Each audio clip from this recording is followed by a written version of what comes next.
জাপানের মাল্টিন্যাশনাল কংগ্লোমারেটগুলোর মধ্যে ইয়ামাহা অন্যতম একটি নাম। ওয়াইড রেঞ্জের প্রোডাক্ট ও সার্ভিস নিয়ে প্রায় 130 বছর ধরে কোম্পানিটি নিজেদের কার্যক্রম পরিচালনা করে আসছে। একজন মিউজিক এনথুজিয়াস্টের কাছে ইয়ামাহা বলতে কোম্পানিটির মিউজিক্যাল ইনস্ট্রুমেন্টের কথা মাথায় আসবে।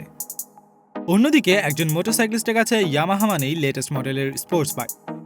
মোটরসাইকেল আর মিউজিক্যাল ইনস্ট্রুমেন্টের জন্য ইয়ামাহা ব্র্যান্ডটি সুপরিচিত হলেও কোম্পানিটির ব্যবসা কিন্তু শুধুমাত্র এই দুটি সেগমেন্টেই সীমাবদ্ধ নয়। মিউজিক্যাল ইনস্ট্রুমেন্ট আর মোটরবাইক ছাড়াও প্রতিষ্ঠানটি audio equipment, sound system, generator, snowmobile, golf car, marine engine, boat, ATV, এমনকি সুইমিং পুল ও রিসোর্টের ব্যবসার সাথে জড়িত।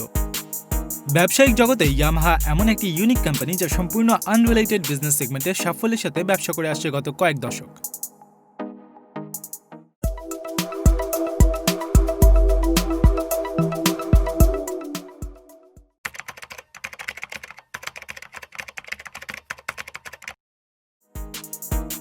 ইয়ামাহার ইতিহাস নিয়ে বলতে গেলে যে ব্যক্তিটির নাম আসবে তিনি হলেন টোরাকুসু ইয়ামাহা, যিনি ছিলেন পেশায় একজন ওয়াচমেকার হিসেবে ব্যবসায়িক কর্মকাণ্ড শুরু করলেও এই ব্যবসায় তিনি সেভাবে সাফল্য লাভ করতে পারেননি।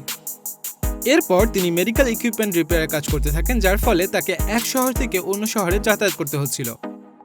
এমনই একটি শহরে অবস্থানকালীন সময়ে সে সময়ের স্কুলের প্রিন্সিপাল ইয়ামাহাকে তাদের মিউজিক্যাল টিমের রিড অর্গানটি ঠিক করতে দেন। অর্গানটি ঠিক করতে গিয়ে তিনি মিউজিক্যাল অর্গানের প্রতি আকৃষ্ট হয়ে পড়েন এবং অল্প কিছুদিনের মধ্যেই তিনি নিজেই একটি প্রোটোটাইপ তৈরি করে ফেলেন। প্রোটোটাইপটি তৈরি হওয়ার পর ইয়ামাহা সেটি একটি মিউজিক্যাল ইনস্টিটিউটে নিয়ে গেলে প্রোটোটাইপটির টিউনিং ঠিক না থাকায় তাকে অনেক ক্রিটিসিজমের সম্মুখীন হতে হয়। কিন্তু এত ক্রিটিসিজমের পরেও দমে যাননি টোরাকুসু ইয়ামাহা। টানা 4 মাস মিউজিক থিওরি ও টিউনিং নিয়ে পড়াশোনা এবং গবেষণার এক পর্যায়ে একটি উপযুক্ত বাদ্যযন্ত্র তৈরি করতে সক্ষম হন। সফলভাবে রিড অর্গানের উন্নত প্রোটোটাইপ উৎপাদনে সক্ষম হওয়ার পর টোরাকুসু ইয়ামাহা 1889 সালে জাপানের হামামাৎসু শহরে জাপানের প্রথম western musical instrument manufacturing company Yamaha organ manufacturing company প্রতিষ্ঠা করেন। ওয়েস্টার্ন মিউজিক কালচারের প্রতি জাপানিজ সরকারের আগ্রহ জাপানে ওয়েস্টার্ন মিউজিকের প্রসারে বেশ উল্লেখযোগ্য ভূমিকা রেখেছিল, যার ফলশ্রুতিতে ফ্যাক্টরি চালু করার 2 বছরের মধ্যেই ফ্যাক্টরিতে কর্মী সংখ্যা দাঁড়ায় 100 জন, আর সে সময় ইয়ামাহা বছরে 250টি বাদ্যযন্ত্র ম্যানুফ্যাকচার করছিল। অর্গান ম্যানুফ্যাকচারিং এর ব্যবসায় ইয়ামাহা বেশ ভালো করছিল এবং তার ধারাবাহিকতায় অন্য ধরনের ইনস্ট্রুমেন্ট ম্যানুফ্যাকচারিং এর দিকে আস্তে আস্তে ফোকাস করছিল। 1897 সালে তিনি নতুন আরেকটি প্ল্যান্ট ওপেন করে সেখানে তার হেডকোয়ার্টার রিলোকেট করেন এবং কোম্পানির নাম পরিবর্তন করে রাখেন নিপ্পন গাকি কোম্পানি লিমিটেড। 1900 সালে কোম্পানিটি প্রথম আপরাইট পিয়ানো ম্যানুফ্যাকচার করে, যার ধারাবাহিকতায় 1902 সালে কোম্পানিটি গ্র্যান্ড পিয়ানো ম্যানুফ্যাকচারিংও শুরু করে।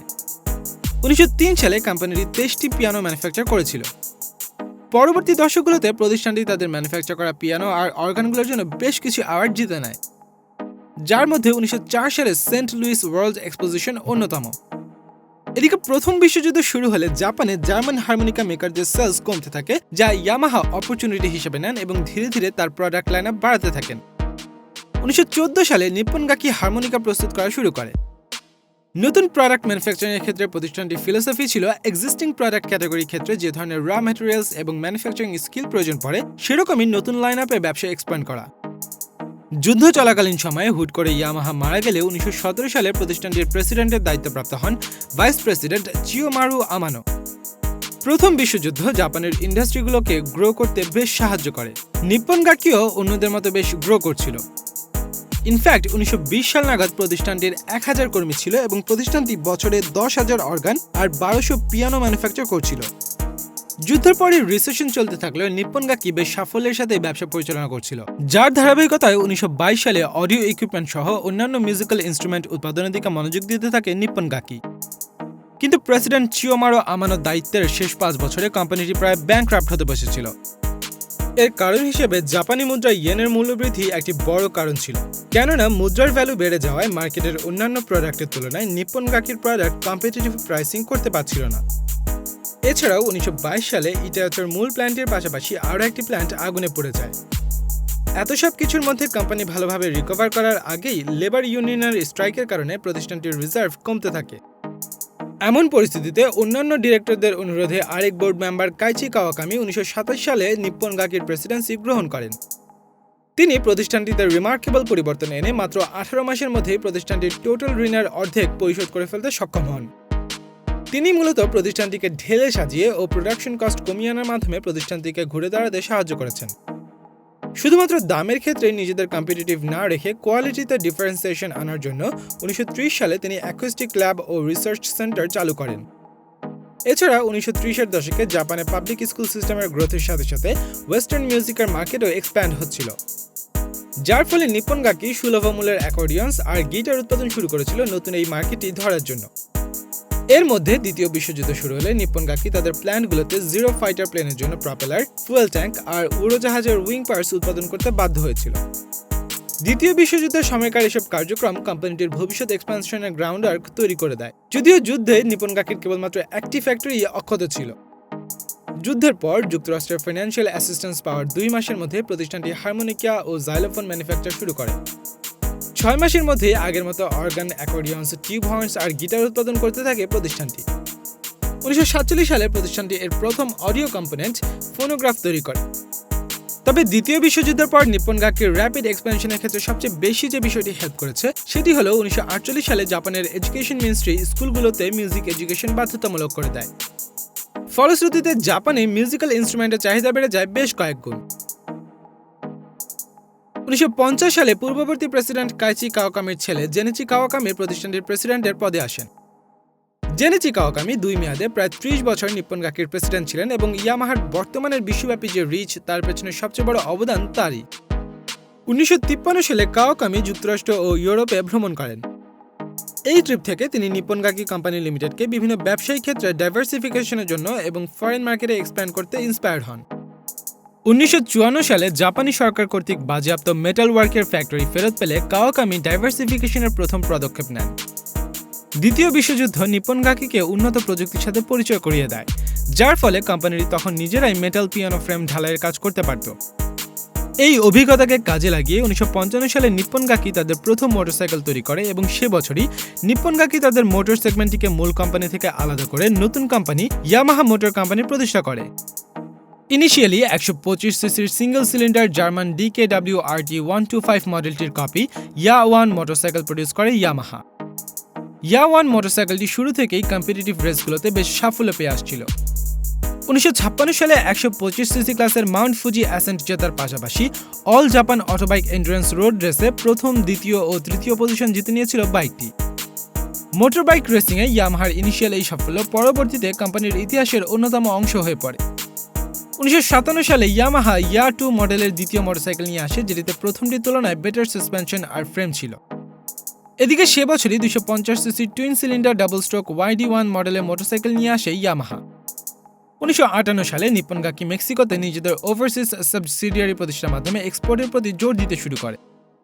এদিকে 1959 সালে ইয়ামাহার প্যারেন্ট কোম্পানি নিপ্পন গাকি বিশ্বের প্রথম অল ট্রানজিস্টর অর্গান বাজারে ইন্ট্রোডিউস করে। সে বছরই প্রতিষ্ঠানটি যুক্তরাষ্ট্রের কয়েকটি রিটেইলারের নামে পিয়ানো প্রস্তুত করে দেয়। তবে 1960 সালে কোম্পানিটি লস অ্যাঞ্জেলসে সেলস সাবসিডিয়ারির মাধ্যমে নিজেদের ডাইভার্স প্রোডাক্টের সেলস শুরু করে। মিউজিক দিয়ে নিজেদের কার্যক্রম পরিচালনা করে আসতে থাকলেও ইয়ামাহার ইন্টারন্যাশনাল রেকগনিশন আসতে থাকে মূলত ইয়ামাহা মোটরসের মাধ্যমে। এছাড়া 1960-এর দশকে ইয়ামাহা বিভিন্ন সেক্টরে এগ্রেসিভলি এক্সপ্যান্ড করতে থাকে এবং ডাইভার্সিফিকেশনের অংশ হিসেবে ইয়ামাহা মোটর কোম্পানি 1960 সালে কোম্পানিটির প্রথম সেলবোট তৈরি করে। পরবর্তীতে ইয়ামাহা ধীরে ধীরে ইয়াট, পেট্রোল বোট সহ আরও বিভিন্ন মেরিন ট্রান্সপোর্ট তৈরি করতে থাকে। এদিকে 1961 সালে Yamaha Los Angeles board of এডুকেশনের 53টি গ্র্যান্ড পিয়ানো কন্ট্রাক্টটি পেয়ে যায়। নিপ্পন গাকি অন্যদের তুলনায় কম্পিটিটিভ প্রাইসে বেটার কোয়ালিটির পিয়ানো দিতে বিধায় কোম্পানিটি খুব জলদি বেশ ভালো পরিচিতি পেয়ে যায় এবং যুক্তরাষ্ট্রের ইনস্টিটিউশনগুলোর কন্ট্রাক্ট পেতে থাকে। এছাড়াও জাপানের মিনিস্ট্রি অফ এডুকেশনের সহায়তায় 1966 সালে নিপ্পন গাকি ইয়ামাহা মিউজিক ফাউন্ডেশন প্রতিষ্ঠা করে। 1967 সালে প্রতিষ্ঠান যে প্রায় 5 বছরের রিসার্চ ও ডেভেলপমেন্টের পর প্রথমবারের মতো কনসার্টের জন্য গ্র্যান্ড পিয়ানো ম্যানুফ্যাকচার করে। এদিকে 1968 সালে কোম্পানিটি ট্রাম্পেটস, ট্রম্বোনস এবং জাইলোফোন এক্সপোর্ট করা শুরু করে। এছাড়া সে বছরই ইয়ামাহা মোটর কোম্পানিটির প্রথম স্নোমোবিল লঞ্চ করে। এদিকে নিপ্পন গাকির এ ধরনের সাফল্য ইউএস কম্পিটিটররা ভালো চোখে দেখছিল না, তাই তারা প্রতিষ্ঠানটির বিরুদ্ধে 30% ট্যারিফ ইম্পোজ করতে চাইলেও ইউএস ট্যারিফ কমিশন নিপ্পন গাকির পক্ষেই রায় দেয়। তবে এ ধরনের সমস্যার সম্মুখীন যাতে আর না হতে হয় তাই 1973 সালে নিপ্পন গাকি যুক্তরাষ্ট্রে নিজেদের প্রথম ম্যানুফ্যাকচারিং ফ্যাসিলিটি কিনে নেয়। নিজেদের মিউজিক্যাল ইনস্ট্রুমেন্টের ট্রানজিস্টরের বদলে ইন্টিগ্রেটেড সার্কিট বা আইসি দেওয়ার জন্য 1971 সালে নিজেদের আইসি ম্যানুফ্যাকচারিং প্ল্যান্ট বিল্ড করে কোম্পানিটি। কোম্পানির কন্টিনিউয়াস এক্সপেনশনের অংশ হিসেবে 1973 সালে ইয়ামাহা মোটর মার্কেটে ইয়ামাহা জেনারেটর নিয়ে আসে। এদিকে ইলেকট্রনিক্সে কোম্পানিটির আর্লি ইনভলভমেন্ট ভবিষ্যতে নিপ্পন গাকিকে কম্পিটিটিভ অ্যাডভান্টেজ এনে দেয়, যার প্রেক্ষিতে 1976 সালে প্রতিষ্ঠানটি নিজেদের এক্সিস্টিং প্রোডাক্ট লাইনআপের সকল ইলেকট্রনিক প্রোডাক্টকে অ্যানালগ থেকে ডিজিটাল ফরম্যাটে কনভার্টের সুবিধার্থে একটি লার্জ স্কেল ইন্টিগ্রেটেড সার্কিটস বা এলএসআই প্ল্যান্ট তৈরি করে। এদিকে 1977 সালে আমেরিকার মার্কেটে মোটর আর মিউজিক সেগমেন্টকে আলাদাভাবে রান করার জন্য ইয়ামাহা মোটর কর্পোরেশন ইউএসএ প্রতিষ্ঠা করা হয়। তার পরের বছরই ইউএস মার্কেটে Yamaha motor golf cart introduce করে। যদিও 1980-র দশক মিসম্যানেজমেন্টের দরুন সেরকম ভালো যায়নি নিপ্পন গাকির জন্য। এছাড়া সাবসিডিয়ারি ইয়ামাহা মোটরের কারণে নিপ্পন গাকিকে সাফার করতে হয়েছিল। 1981 সালের রিলেটিভলি ছোট কোম্পানি হয়েও ইয়ামাহা মোটর হোন্ডার মার্কেট শেয়ার দখল করার জন্য নতুন নতুন মডেল ইন্ট্রোডিউস করার পাশাপাশি নিজেদের প্রোডাকশন বাড়িয়ে দিয়েছিল, যা দেখে হোন্ডা ও অন্যান্য ম্যানুফ্যাকচারাররাও একই কাজ করলে জাপানিজ মার্কেটের চাহিদার চেয়ে বেশি পরিমাণে মোটরসাইকেলের প্রোডাকশন হয়ে যায়। ফলশ্রুতিতে ছোট প্রতিষ্ঠান হিসাবে ইয়ামাহা পরপর 2 বছর লসে রান করছিল। যদিও ইয়ামাহা মোটরের 39.1% ওন করায় নিপ্পন গাকি সেভাবে লসে পড়েনি, তবে এ সময় কোম্পানিটি কিছু ক্ষেত্রে সাফল্য পেয়েছিল। 1983 সালে কোম্পানিটি DX7 ডিজিটাল সিনথেসাইজার ম্যানুফ্যাকচার করতে সক্ষম হয়, যা বিশ্বের বেস্ট সেলিং সিনথেসাইজার হয়ে যায়। এছাড়া এলএসআই ডেভেলপমেন্টের কারণে নিপ্পন গাকি ধীরে ধীরে প্রফেশনাল সাউন্ড সিস্টেম মার্কেটেও প্রবেশ করে। এদিকে 1987 সালে প্রতিষ্ঠার 100 বছর উদযাপন করতে কোম্পানিটির নাম পরিবর্তন করে ইয়ামাহা কর্পোরেশন করা হয়। এছাড়া সে বছরই Yamaha motor personal watercraft wave runner আর ওয়েভ জাম্পার ইন্ট্রোডিউস করে। এদিকে 1994 থেকে 1997 সাল পর্যন্ত Yamaha Cobia boat company, the Century and Skeeter boat company, G3 boat company acquire করে নেওয়ার মাধ্যমে বোট সেগমেন্টেও নিজেদের ব্যবসা এক্সপ্যান্ড করে। 1980-র দশকের স্ট্রাগল ইয়ামাহাকে একবিংশ শতাব্দী পর্যন্ত বহন করতে হয়েছিল। বিভিন্নভাবে প্রতিষ্ঠানটিতে পরিবর্তন এনে এর ফাইন্যান্সিয়াল অবস্থার উন্নতির চেষ্টা করা হলেও কোনো পদ্ধতি সেভাবে কাজ করছিল না। তবে 1980 ও 90-এর দশকে প্রতিষ্ঠানটি ইলেকট্রনিক বিজনেসের রিসার্চের পেছনে বেশ গুরুত্ব দিয়েছিল। ফলশ্রুতিতে একবিংশ শতাব্দীর শুরুর দিকে কোম্পানিটি কোর মিউজিক্যাল ইনস্ট্রুমেন্টস আর অডিও ভিজুয়াল সেগমেন্টে বেশ ভালো করছিল, যার ধারাবাহিকতায় 2000 সালে কোম্পানিটি ইয়ামাহা মিউজিক কমিউনিকেশন আর 2001 সালে ইয়ামাহা এন্টারটেইনমেন্ট গ্রুপ নামে রেকর্ড লেভেল কোম্পানি গঠন করে। ইয়ামাহা বিশ্বের অন্যতম ইউনিক একটি ব্র্যান্ড, যা দুটি ভিন্ন কোম্পানি দ্বারা অপারেটেড হয়। দুটি ভিন্ন কোম্পানির পাশাপাশি ইয়ামাহা ব্র্যান্ডটি ডাইভার্স প্রোডাক্ট ও বিজনেসের সাথে জড়িত। মিউজিক ইনস্ট্রুমেন্ট ও অডিও ইকুইপমেন্টের পাশাপাশি Yamaha corporation industrial machinery, factory automation, golf clubs, resort বিজনেসে জড়িত। অন্যদিকে Yamaha motor company motor bike, ATV, snowmobile, boat, জেনারেটরের পাশাপাশি marine engine, electric motor, outboards, wave runners, golf carts, e-bike system, পাম্পসও manufacture করে। এছাড়াও Yamaha motor swimming pool, industrial robot সহ আরও ডাইভার্স বিজনেস সেগমেন্টে ব্যবসা করছে। ইয়ামাহার অ্যানুয়াল রিপোর্ট অনুযায়ী 2019 সালে ইয়ামাহা কর্পোরেশন প্রায় $3.94 বিলিয়ন সেলস করেছিল, যার মধ্যে $2.54 বিলিয়ন সেলস জেনারেট হয়েছিল মিউজিক ইনস্ট্রুমেন্ট বিজনেস থেকে। এছাড়া অডিও ইকুইপমেন্ট ডিভিশনের প্রতিষ্ঠানটির সেলস ছিল $1.09 বিলিয়ন। 2019 সালের অ্যানুয়াল রিপোর্ট থেকে আরও জানা যায় গ্লোবাল ডিজিটাল পিয়ানো মার্কেটে ইয়ামাহার মার্কেট শেয়ার 49%। এছাড়া পোর্টেবল কিবোর্ড সেগমেন্টে 54%, গিটার সেগমেন্টে 8%, উইন্ড ইনস্ট্রুমেন্ট সেগমেন্টে 32% এবং ড্রাম সেগমেন্টে ইয়ামাহার মার্কেট শেয়ার 11%। অন্যদিকে ফোর্বসের তথ্য অনুযায়ী ইয়ামাহা মোটর কোম্পানি 2019 সালে মোট $15.3 বিলিয়ন সেলস করেছিল। 2020 সালে প্রকাশিত ইয়ামাহার একটি ডকুমেন্ট থেকে জানা যায় 2019 সালে বিশ্বব্যাপী 53 মিলিয়নের বেশি মোটরসাইকেলের ডিমান্ড ছিল। এর মধ্যে ইয়ামাহা 5 মিলিয়নের বেশি মোটরসাইকেল বিক্রি করে গ্লোবাল মোটরসাইকেল মার্কেট শেয়ারে 10% হোল্ড করেছিল।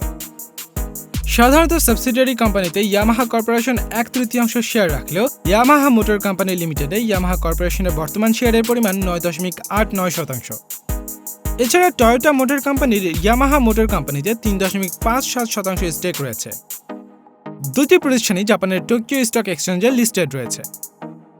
ফোর্বসের ইয়ামাহা কর্পোরেশন প্রোফাইল থেকে জানা যায় কোম্পানিটির মার্কেট ভ্যালু বর্তমানে প্রায় $9.6 বিলিয়ন। অন্যদিকে ইয়ামাহা মোটর কোম্পানি লিমিটেডের মার্কেট ভ্যালু $4.6 বিলিয়ন। বিশ্বব্যাপী ইয়ামাহার সকল সাবসিডিয়ারিতে বর্তমানে কাজ করছে প্রায় 55,000-এরও বেশি কর্মী।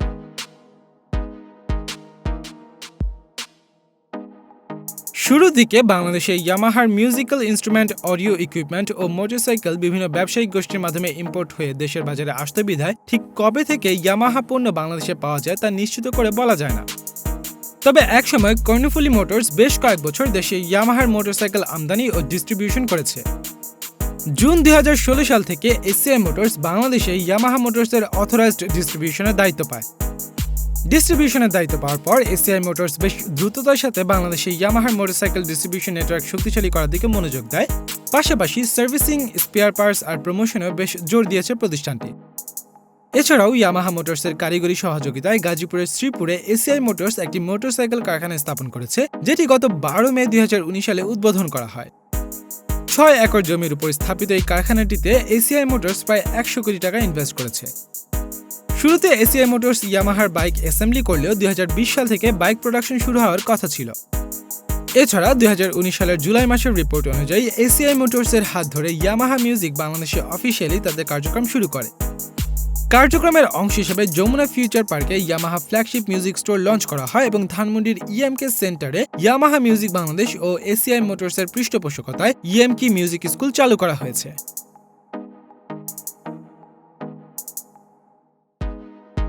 যদি ভিডিওটি ভালো লেগে থাকে তবে লাইক করুন এবং শেয়ার করুন। আমাদের ভিডিও নিয়ে আপনাদের কোনো মূল্যবান মতামত থাকলে তা অবশ্যই কমেন্টের মাধ্যমে জানাবেন। বিজনেস ওয়ার্ল্ডের আরও তথ্যবহুল ভিডিও দেখতে সাবস্ক্রাইব করুন চ্যানেলটি। আপনাদের আইডিয়া ও মতামত শেয়ার করতে জয়েন করতে পারেন আমাদের ফেসবুক গ্রুপে। সবার আগে নোটিফিকেশন পেতে বেল আইকনটি প্রেস করুন, পাশাপাশি ফলো করুন আমাদের ফেসবুক পেজটি।